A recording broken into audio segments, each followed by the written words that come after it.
Hi and welcome to the quick review. Today we're going to talk about Canon photo cameras and also some Sony photo cameras and also some Nikon photo cameras, but mostly about Canon EOS 5D Mark III and Canon 1DX.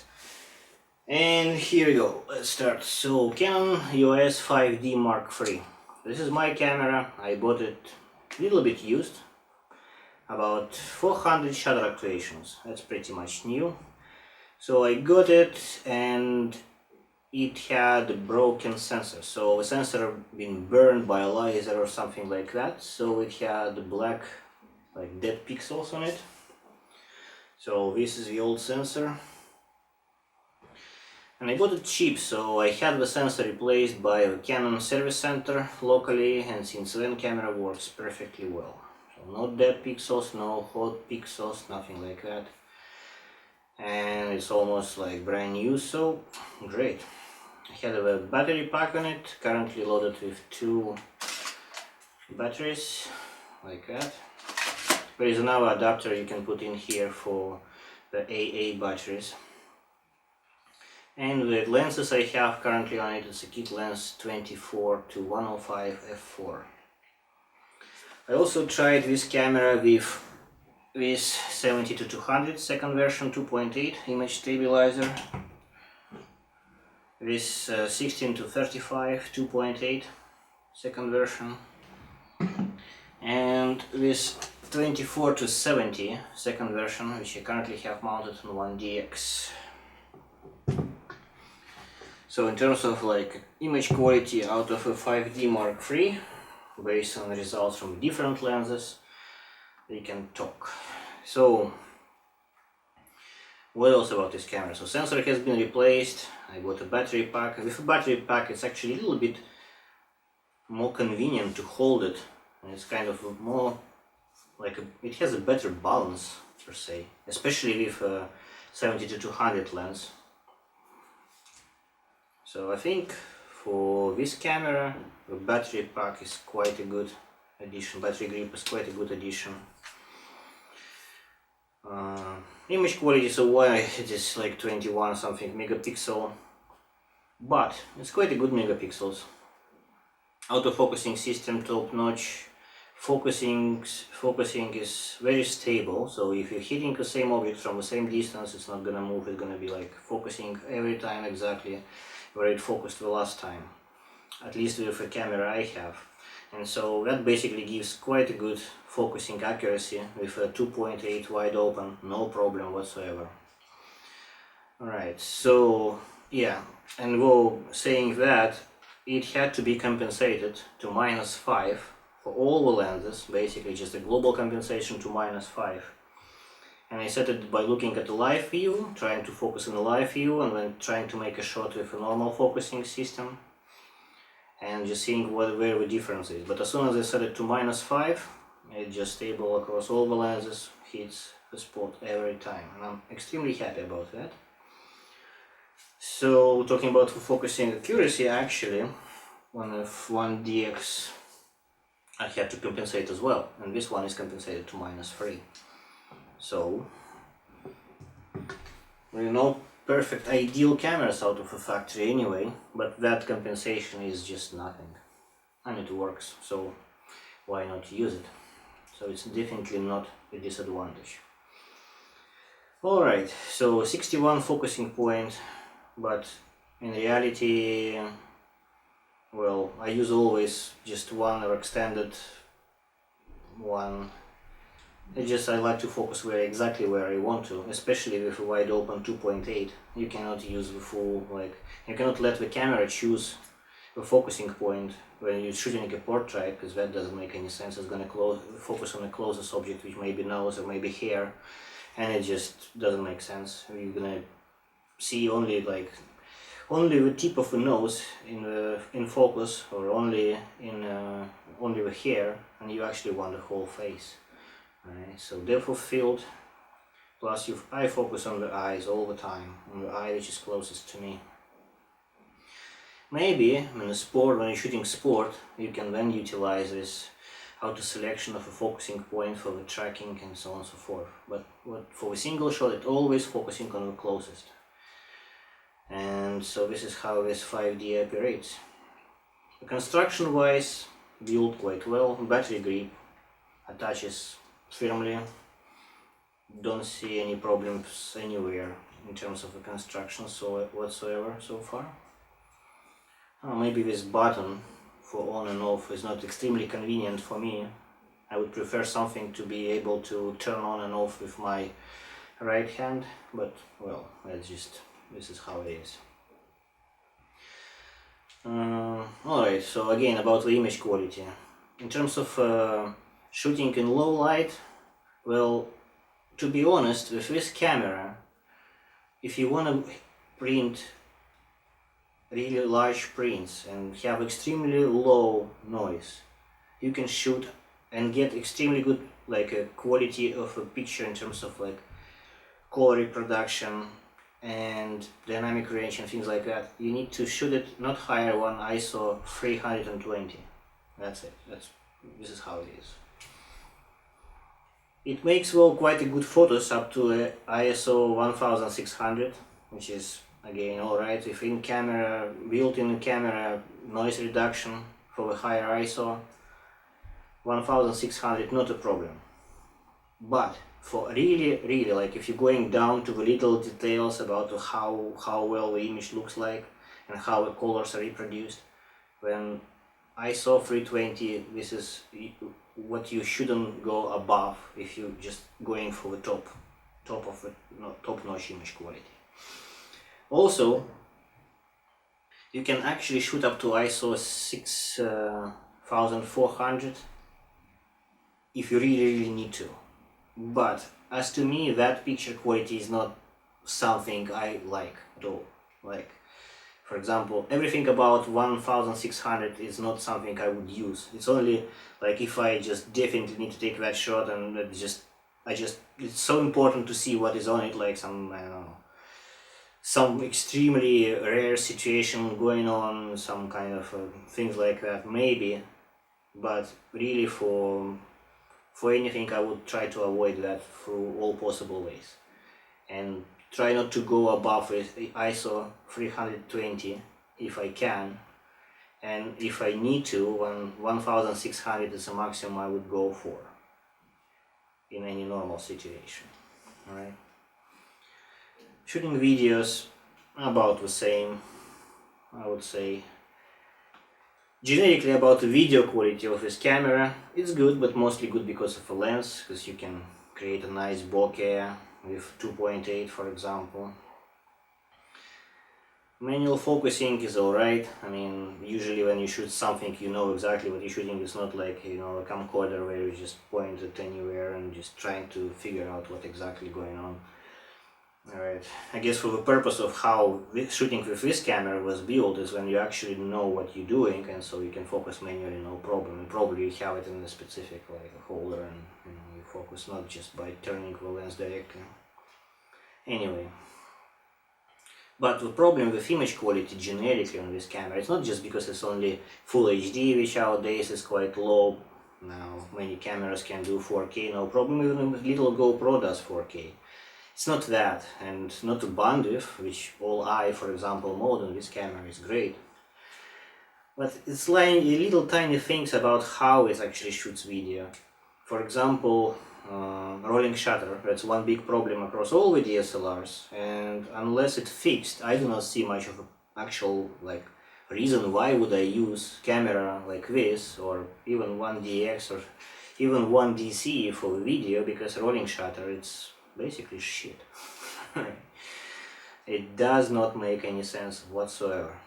So that's the first problem, right? As a toy, right? You can try something, you can experiment. Maybe you can have some learning curve generically about how to shoot video in the right way, maybe shoot movies, but the problem is what really actual quality you cannot get out of any of this at all, like very good one, because of a rolling shutter. Another thing about this camera, even though it has this 5D with the latest firmware, you can have uncompressed HDMI output. Great. But again, with a rolling shutter, does it make sense? maybe for some, but again as a learning curve probably, not as the actual high quality final product of the video. Alright, so another thing is a shutter speed. Like this camera, it has 24, it can go down to 24 frames per second, but there is no 1/24th of a second exposure on it.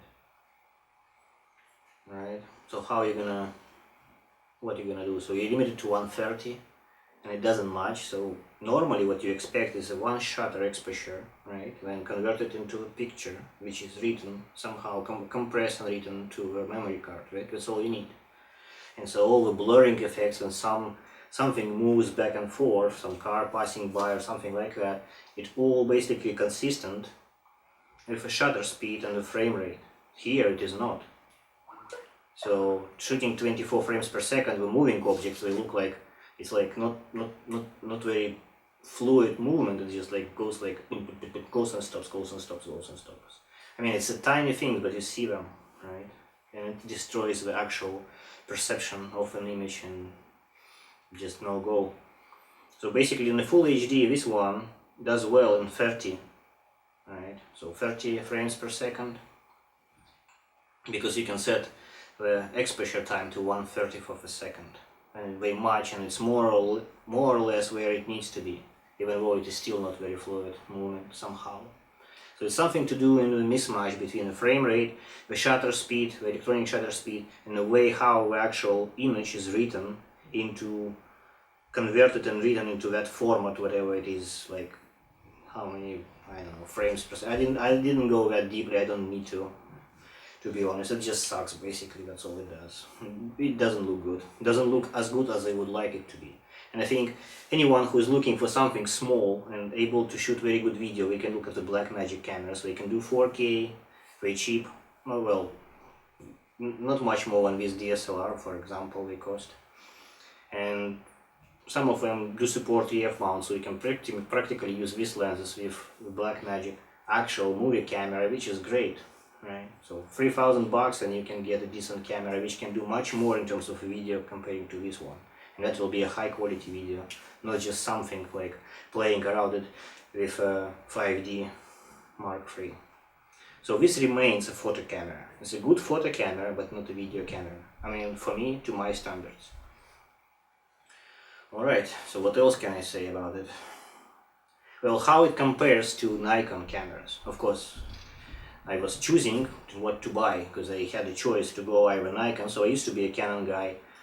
I had a choice now to go either Nikon way or a Canon way. And I read a lot of reviews, and those reviews, like DxOMark reviews, Nikons are just perfect. So the sensor quality scores unimaginably high, and this is so bad in the DxOMark, but even like Sony mirrorless cameras may be like higher quality than this, or something like that. And then I said, okay, so let me check. And of course I had Sony NAX7, I had Sony NAX5, NAX5M, and I also have right now Sony Alpha 5100, this little piece of shit, which I tried to film this review with, actually, but it's overheating all the time, so it is impossible. So that's why it's about the third attempt when I'm trying, and now I'm filming with a Sony proper camera, like an old-fashioned way. And so that is the difference. So these little cameras, by the image quality, generically of what you can do with them, they do not compare to this DSLR. It's just like, no way, it's not even like remotely close. Right, and all what you see in those reviews, like saying what, oh, this little camera can 24 megapixels, it is great, and so on and so forth. This is a piece of crap, basically. It cannot do anything right. It cannot shoot videos right, it cannot shoot photos right. It just does everything very bad. Even if you get decent lenses, you can still be limited by electronic viewfinder, which has a huge delay, and when you press a button, if you're shooting people, for example, or moving objects, you're not gonna get a shot of what you just saw. Right? Because you always have a delay between what you see and time you press a button and what gets out on as an actual picture on the memory card. So this is maybe good for shooting like drunk friends in a bar or something, like motorcycle for sale or your car for sale, maybe that is okay. I mean, just like little memories, but not for any professional work. So this is just, well, nice little toy basically you can have. But you cannot even shoot videos. So as I said, it's just 5 minutes and it dies because of overheating. So what kind of piece of crap is this? Just tell me, is it usable? And actually I have different lenses. So this is lenses from an EX5 camera. And this is alright, because the lenses which Alpha 5100 comes with is just unimaginably shitty as it can be, basically. It's so bad, but it is just, they cannot be used without in-camera built-in corrections. Right? So vignetting is terrible. Everything is so bad about them. So, but it's still okay to have. I mean, just something like you can just take a photo. That's it. Not for any good work, not at all. But they have different issues, like so many different issues they have. With D800, 810 currently recalled because of hot pixels on sensors and things like that. It just 800 was a problem, had a problem with autofocusing. You couldn't get the sharp pictures and things like that. So it's always something with those Nikons. And even though when they get all fixed, it is still not as remotely as good or better than Canon cameras as you may think they are by looking at the DxOMark scores or some other reviews. Somebody is like throwing a lot of money on the and pushing those kind of Sony sensor-based cameras, Canon alternatives like Sony Nikons, higher and higher, just by the years, just pulling up, even though they're not worth that kind of a pull. And so to figure this out, simple test, just in the store, go to your photo store, ask for the, I don't know, whatever Canon model you're looking for, like this, for example, 5D Mark III, an equivalent from Nikon, which would be, I don't know what it is, like 750 or something, or D810, and try to take pictures with both of them and then view them on your laptop, and that will give you an answer to what it is. And also, for example, thinking about like normal shooting conditions, the ISO is not always 100, you know, where the dynamic range may be better on the Nikon.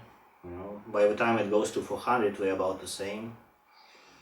And also that dynamic range, well, 40 or 14 or 12 EVs, it's not that big of a difference. I mean, 12 is plenty. Anyway, the megapixel count, of course, more megapixels the better it is. I'm all for like higher megapixel numbers, if we do not affect the higher ISO noise. You know, if for example on the ISO 400 5D Mark III and some alternative camera with many more megapixels are doing the same exactly in the noise performance, and probably I would go, not probably, but I would go for a higher megapixel one, of course, if the rest of the parameters are comparable. And it's all because another hoax in the market is what people think what this 20 megapixels here, it actually correspond directly to the 20 million points, like, or dots within the JPEG image, for example, or TIFF or BMP or whatever else, the computer screen format images, and they not. So here on the sensor it's 21 million pixels, but it's not RGB pixels, it's basically the total amount of red pixels, green pixels and the blue pixels. And when there is a process of interpolation of the image out of all this mess, which is called demosaicing, when it takes basically some green picture, green pixel, red pixel and the blue pixel and create one dot, and then it takes some shared pixels which it took for the previous dot, and then another one and another one, and it creates another dot, completely separate one, but from the same photo sensors, which is already used. So basically, when it creates, when demosaicing is going on, it's using the same actual photo detectors several times to create several points in the image. And that's why the real resolution of a sensor is much less when we advertise. But of course the interpolation mechanism is so good, so you're gonna get a picture of 20 million dots out of a 20 megapixel sensor, for example. But the real resolution is much less. For example, for this camera, if you calculate it precisely, this is a 20 megapixel camera, so the actual real resolution, the same if like every dot would contain RGB components to it, it's about 5.5 megapixels. That's all it is, 5.5. Yeah, so 5DS with a 50 mega RGB sensor resolution the real resolution in terms of like perfect image quality will be 12 mega computer pixels with RGB components, right? Mega dots you can call them, whatever, I don't know what's the right name for those. But exactly like if you look at the JPEG file, so that sort of a pixels, right? And like scaled down from let's say 50 to 12, the image quality will be just perfect. And you can say, okay, so this is the first real 12 megapixel camera. It will be that 5DS. But of course, we all kind of accepting the current interpolation mechanisms, and this is how we, get used to look at the pictures out of digital SLRs and different digital cameras with a little bit of, we got all used to that little bit of like a extrapolated, blurred view when it is viewed at 100%. So it's not that huge of a problem anymore, but still it's not true. So that's what I'm trying to say. So this camera is 5.5 and the 5DS will be a 12 megapixel camera. But the problem is currently is that the higher megapixel count you have, the less light each megapixel gets, and so there is a higher noise level. But of course if you scale it down, so from 50 to 12, then it's a lot of averaging going on, and so the actual noise is getting lower. So I'm not sure yet, I have not seen a live 5DS, so what it would look like scaled down, but I'm really interested in like taking a shot at ISO, let's say 1600 with this and that one, and then scale down that and this to 12 megapixels and basically check which image will look better in terms of resolution at that higher ISO, color reproduction, and the noise performance. So these are my thoughts about megapixels. But at the moment, as I said, so 36, maybe 36 D810 when scaled down to 20 will look exactly the same as this one, but on the native per se resolution it will have more noise. And well, somehow DxOMark says that D810 will have less noise when it has more. So that's why the scores in the DxOMark are quite strange, I would say. I wouldn't trust that at all. So when you're choosing your camera, pick it up. So this one is really good one. So it's a really good camera. Basically recommended highly to anyone. But do not expect huge and great video results. Do not expect to buy this and go create a new Transformers movie. It's not gonna work this way. Anyway, maybe Transformers not the best example. I need something real. Let's go down to 1DX. So this is a 1DX camera, also a camera I have. So this with 2470 lenses at the moment, 2.8 second version. What can I say? A lot of reviews are discussing the question, so which one is better? Sorry, which one is better? It's 1DX or 5D Mark III. And I'm not really sure why people even talking about this, because reality is that this one is much better. Yeah, trust me, this is a great camera. This is just like, if you just imagine a good camera in your head, like what it is, what it should be, right? And then this will probably be better when you think it should be, right? Or definitely not worse. It's great and it's more convenient to use. And in terms of the menus and features, it has features which 5DX not even remotely like were at all. For example, you can limit things like in the auto ISO you can set like the minimum shutter speed. You can do the same with 5D, but in here you have a full range of a shutter speed. It's not just like limited to one 250 or something like that. You can basically have a full range of a choice. You can also limit the aperture settings, like the highest and lowest, and you can limit the shutter speed, lowest and the highest. And basically you can create like a cube with ranges between the shutter speed, your aperture and auto ISO, and then just press a button and the camera will bounce within that like a cube you created in terms of the settings, and will never get out of that. And so basically, if you know approximately the conditions where you are, you can create that cube and then just forget about the settings, just press a button and keep going. So it never will say, if you're shooting sports, then you know what you need to give a priority to the higher shutter speeds. So you move your box into that area where the higher shutter is desirable, and it will keep the rest parameters in. For example, you know what, even though you need a higher shutter speed, but because of the distance, you have 2.8 lenses, you cannot go, let's say, at 2.8 aperture. It will be not enough depth of field. So you said, okay, so I need to stop it down, let's say, by 2, and just program it in, and that's it. Just press a button after that, and it will just stay where you need to. And every shot will be exactly as you want it. Perfect.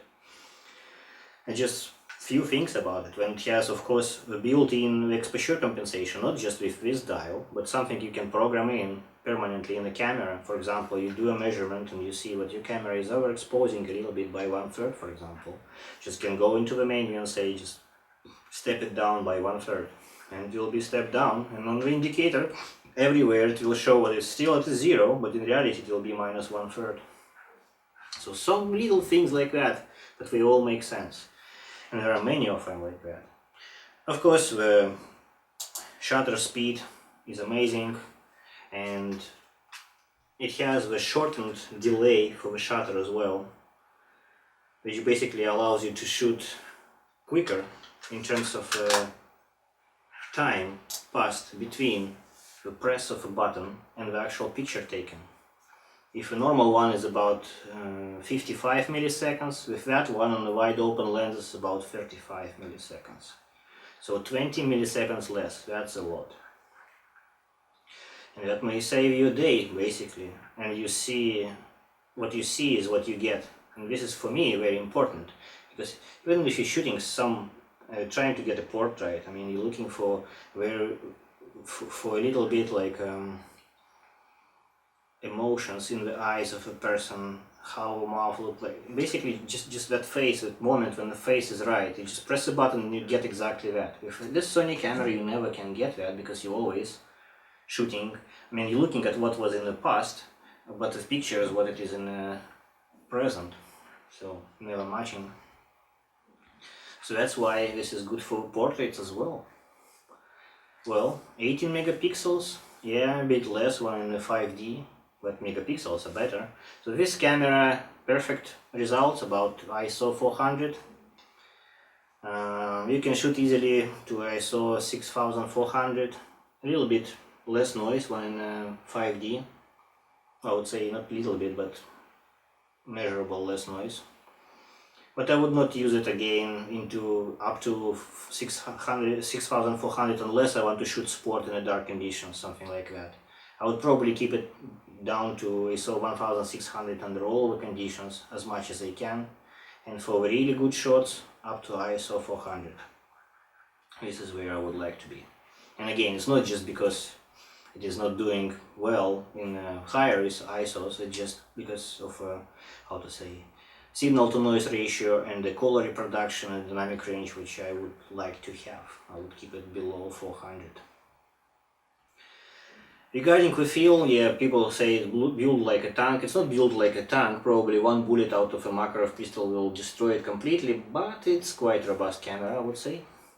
It definitely has a weather sealing, the battery as well is sealed, so everything when attached feels like it's basically metal meets the rubber somewhere, and it just all kind of feels solid. I don't know what else I can say. Autofocusing system is better than on the 5D. It's probably the best autofocusing system I've seen anywhere so far. And this is the latest firmware version, and I don't know how it used to be before with this one. It's very accurate. I had to compensate to -3 globally on a micro adjustment. After that it hits dead on, and you have no problem with autofocusing. Actually, if you leave a camera to choose focusing zone, it works a little bit different comparing to a 5D. This one is kind of a more smarter choices it makes when it's choosing the autofocusing point by itself. Well, different autofocusing point, just better once over again. But still, for things I do, I would keep it, well, again, in a central focusing zone, because I can have this luxury of focus and then move the camera to frame correctly. Or I would choose the right focusing zone if by moving the camera my distance can change a little bit of the focal plane, and so I may get out of focus. So that's all I do. I don't like when the camera choosing exactly where it needs to focus, where I know exactly where I need to focus. So maybe for sports it's okay when the car is moving and you're just like trying to follow the camera. I mean, you're just following the car with a camera, and you're just focusing somewhere on that, like whatever the closest part of the car is, and you're just doing this 10 frame per second or 12, whatever it does. Also, what I read about this camera is at 12 frames per second it cannot utilize the full potential of autofocusing system. It's using some simplified version of it. So to step it down at the highest setting to 10 frames per second in order to get the better focusing, especially in a low light. And this is what I did. I don't really need 12. I mean, 10 frames per second is plenty for me. Probably never use that even. So weather sealing. So today I've been shooting some in snow, basically. Snow were falling and it got everywhere on the camera. Well, I don't see any problems with that whatsoever. Lenses were sealed and the cameras were sealed as well. This is a good point about 1DX. It is actually built to work with it, not just, you know, store it at home, but actually just take it anywhere, and it should take a beating, but not of course a bullet or a projectile out of a tank, so it's not built like a tank. Alright, so picture quality great, measurement system, everything works fine. So basically this is just probably as good as it gets currently. So if you're thinking what to buy, like you have enough money and then you like choosing, well, 5D Mark III or maybe 1DX, so your choice is this. I mean, you don't think just well, fine, that's good camera, but yeah, I'm going for this one. Just that simple. Alright. Okay, now, so we talked about some of the things I wanted to cover, and my conclusion is this one is much better, so just forget about the rest of the reviews. This 1DX is much better, so if you have money, just go for this one, right? If you don't have that much money, go for this one.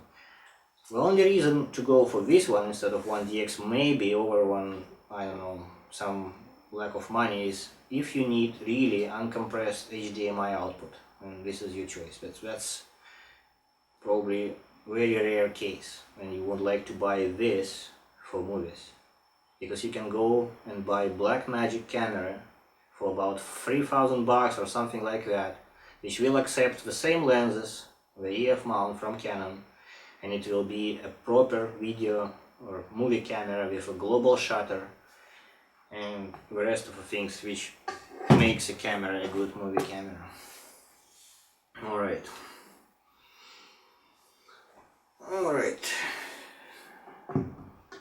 So image quality. And a lot of people, like I do, I always shoot in JPEG and RAW at the same time. So this one, by the way, of course the 5D also has two memory cards, one CF and one SD. This one has two CF cards. And what I do, I usually put JPEGs on one card and RAW files on another. And I do that for the following reason. Of course, you may say that you don't really need to have JPEGs anymore nowadays, because you can always build JPEGs out of RAW.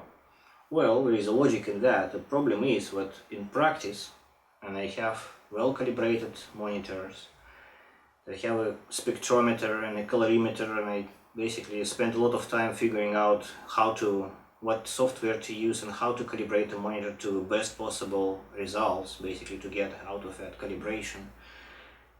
And I clearly see what in terms of colors, the JPEG out of a camera looks different when the JPEG, even generated with a Digital Photo Professional, which is a Canon software, on a PC, on a computer, on a Mac PC, doesn't it? It basically just a different color reproduction, a little bit different.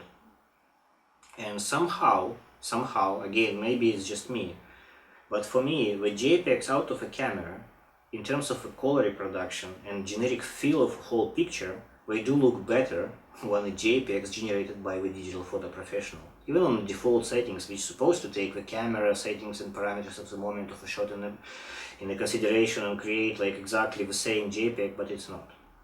Well, there is another option. Of course, you can build the raw files using the camera itself, the JPEGs out of raw files using the camera itself, so modern cameras can do that, so there is an option and you can, but well, again, I'm not sure why do that. I mean, if you can basically immediately generate JPEGs and raw at the same time on every shot.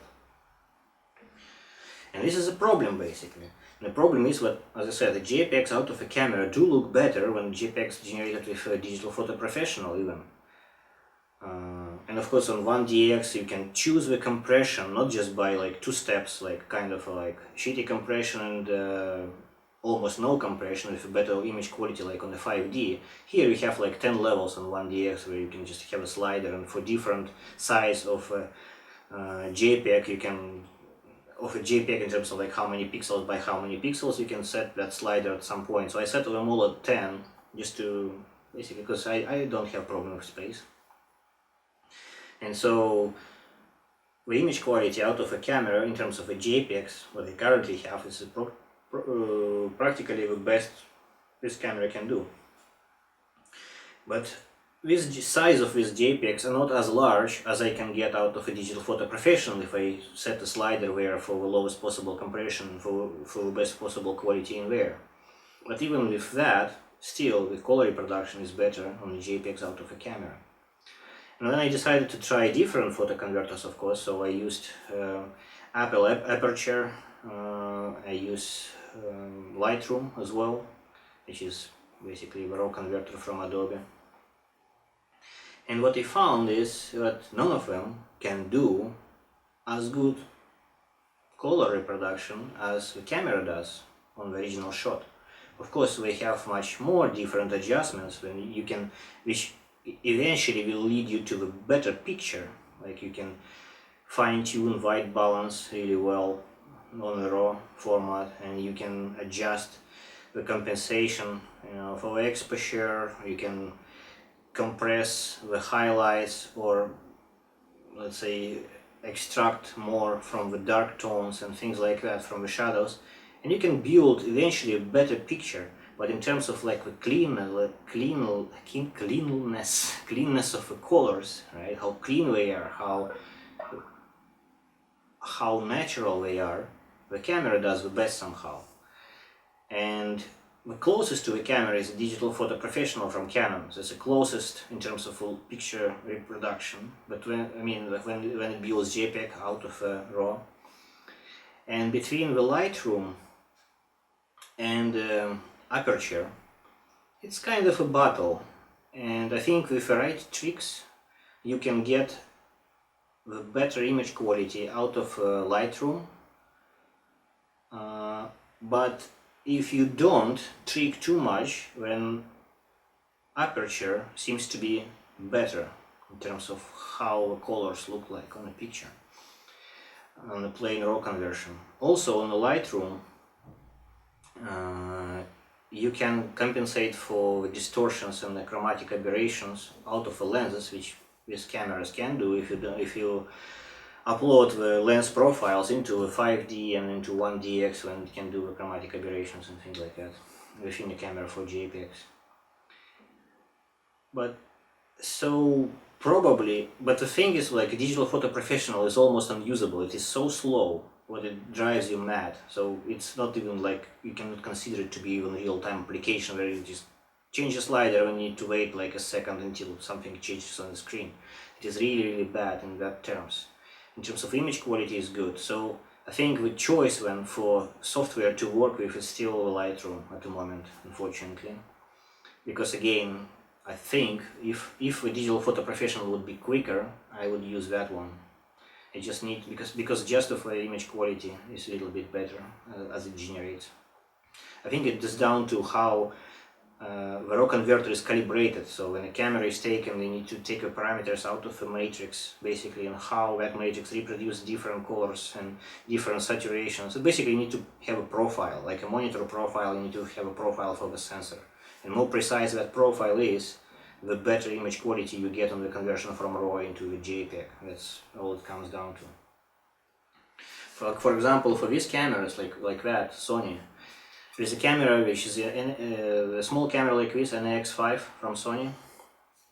So that one, whatever you take a picture of something which is brown on that camera, the only brown, real brown color as it used to be, you can get by converting either within a camera, basically which is just taking JPEG out of a camera, or converting it with Lightroom, or converting it with a Sony software.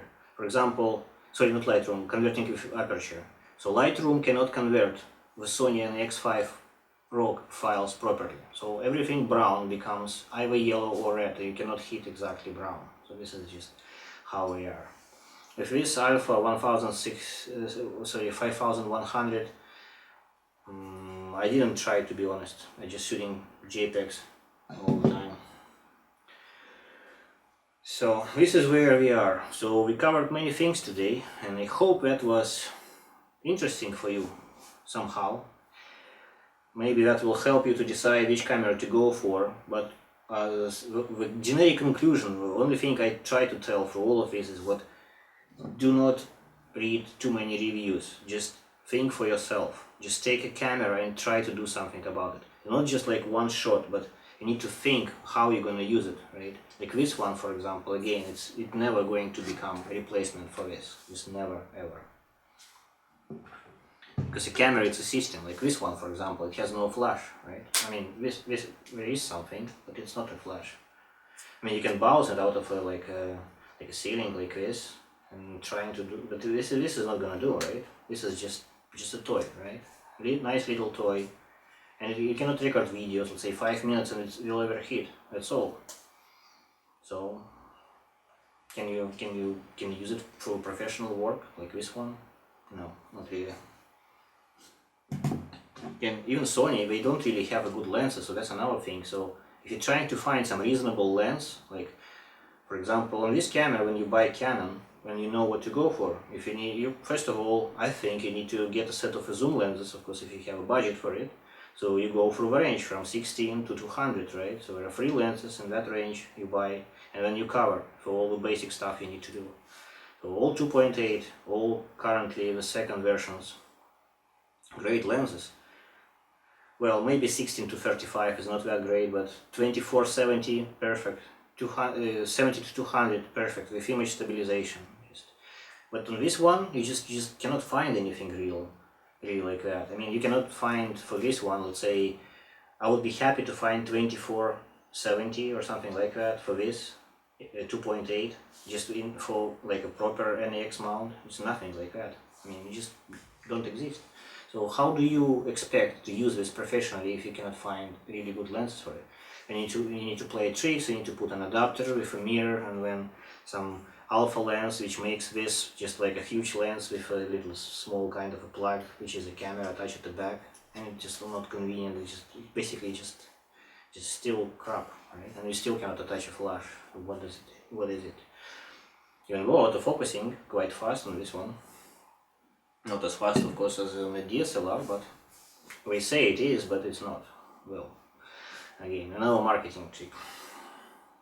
So they do not make sense for small mirrorless cameras, just toys. And you take a system like this, where you can put decent flash on top of this, like this, for example.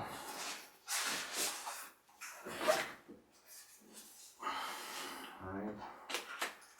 You put a flash on top, 600 EXRT, right?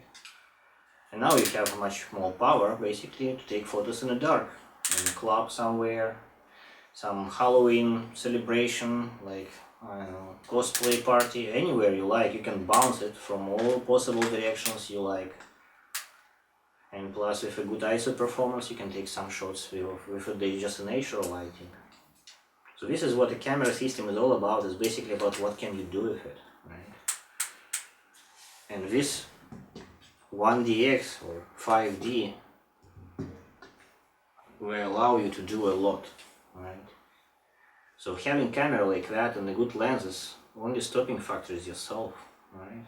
Basically, it's all about you. Now you have all the right tools, like you have a good hammer to basically for a job, but it's just you. You need to have brain power to figure out how to use it correctly, right? To get most out of all of this. And so this is the conclusion. And the Nikon or Canon, well, on international space stations we use Nikon cameras. We say that low dispersion elements in Canon lenses will disintegrate on launch because of vibrations. This is what we say, and that's why we're not using Canon cameras in orbit. Is it true or not? Or maybe somebody paid a lot of money or lobbied Nikon cameras somehow into the NASA. Nobody cares because Nikon is a good camera. It works well in there, and this is what we use. D4ES, as far as I understand, it's a main camera in there. 12 megapixels for them, probably enough. Good low light performance. Here you go. So same with everyone. You need to figure out what works for you. Maybe you do not like the control layout. Maybe this is not good for you. You don't get all these like joysticks and things. Maybe you need like to turn the knobs as on the Nikon camera in there. Actually, on this 1DX with buttons, I mean to change the modes and drive and things like that, I found them much better than just this like old-fashioned dial like on the 5D Mark III.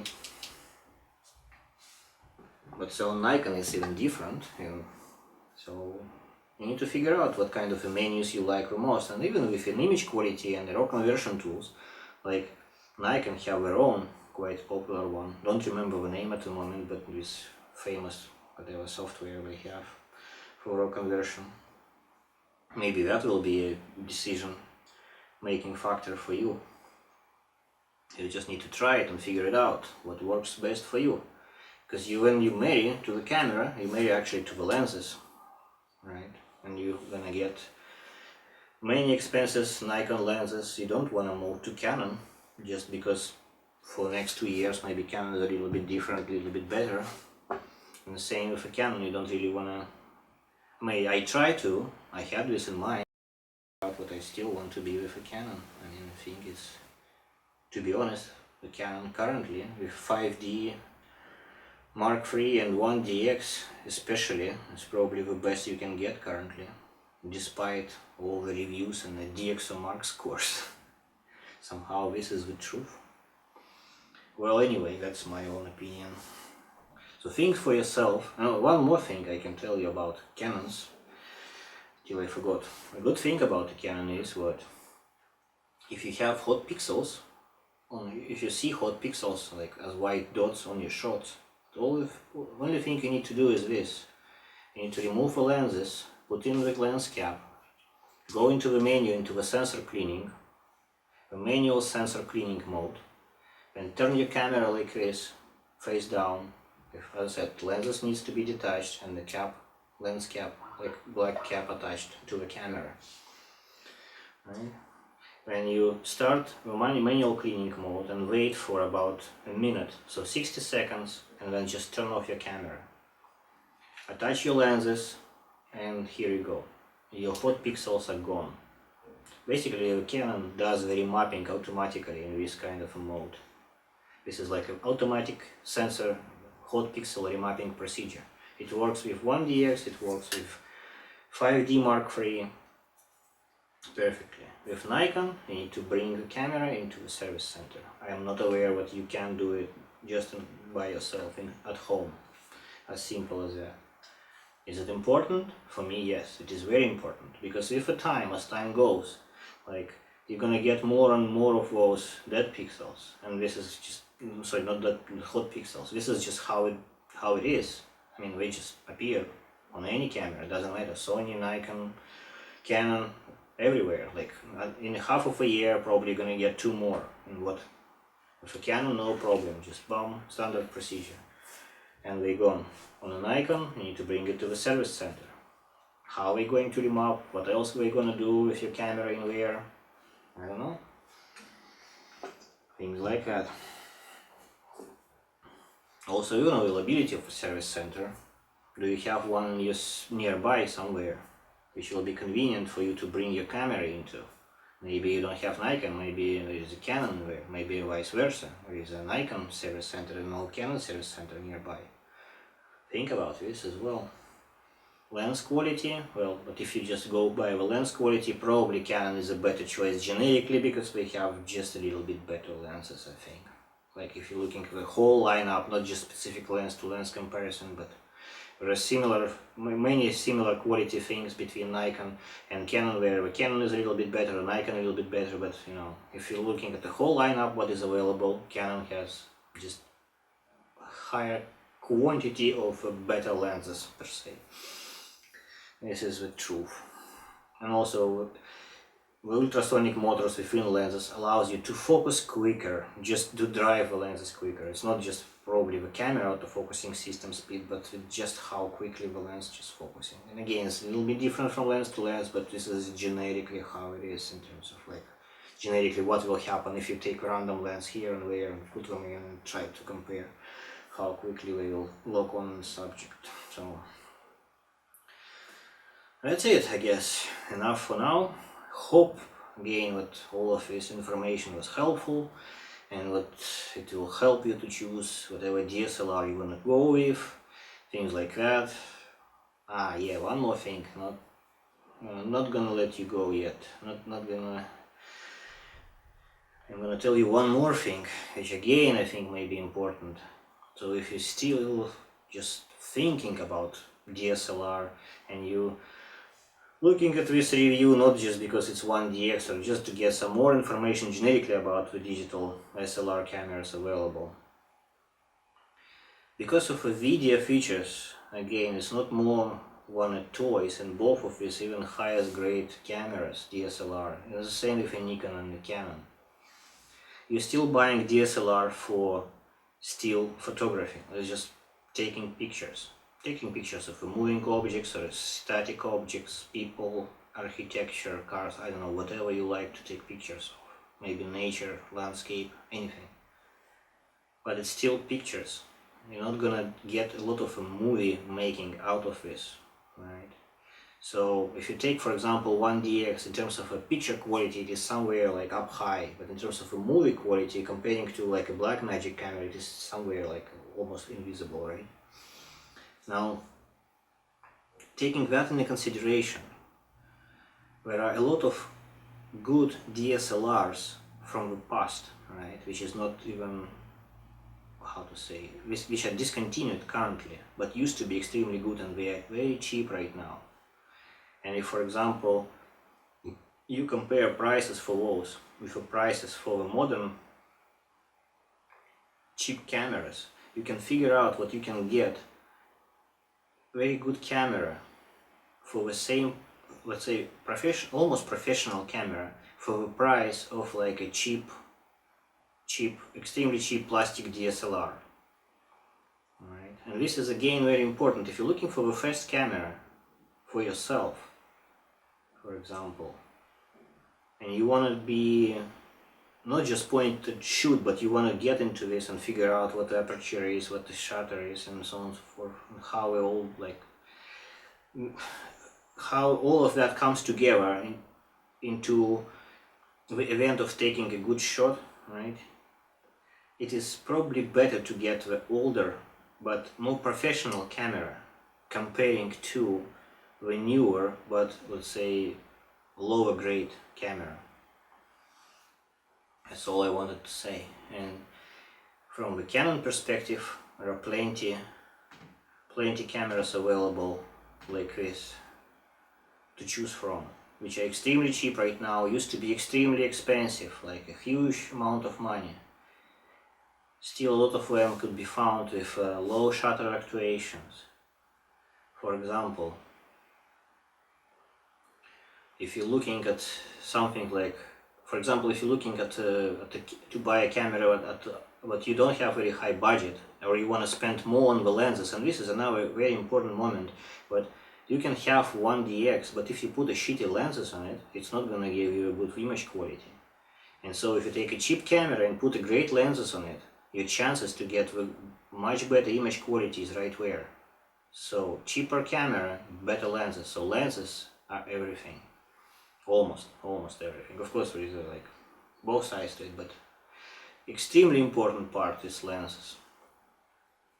And so right now, for example, when the 5D Mark III is on the market for quite a while, there is a 5D Mark II available. It has much less focusing points, but mostly if like me using the central focusing point, you will be alright. So 5D Mark II, and it shoots video as well, so you can play with that. And you can get them quite cheap. It used to be expensive camera, not anymore. So little used, but not broken. Here's your choice. Another good choice is 1DS Mark III.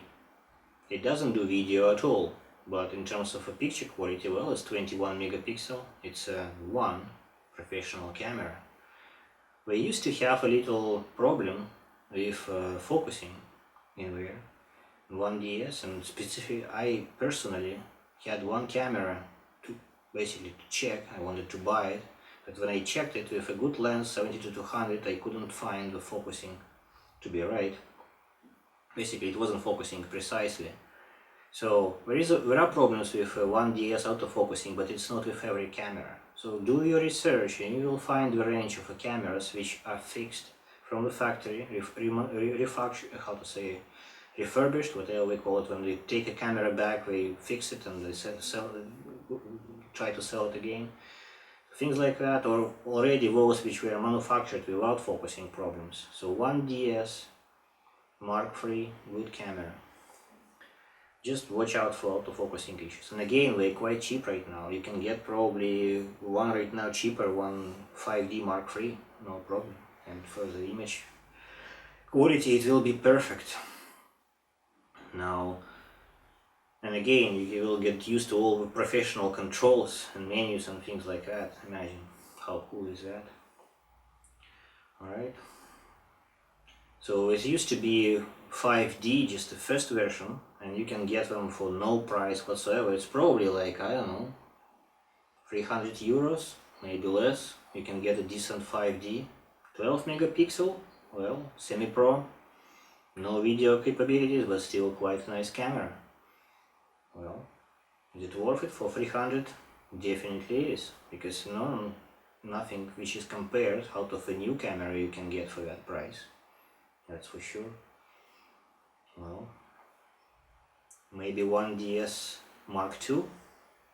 Well, I don't know. Quite an old camera, but not that bad either. No video capabilities? Well, but it has pro controls. It's very well built. Extremely cheap at the moment. Used to be, I don't know, probably 7,000 euros or something. Now you can get something for 400. Well, it's up to you. But this is definitely, for me, if I would have much lower budget, I would invest more in the lenses and less in the camera. And I would probably go for, I don't know, maybe 1DS Mark III, a decent with no autofocusing issues. That would probably be my choice. Alright then, I think now that's it. Thank you very much. I hope this review was useful for you. And see you next time. Bye bye.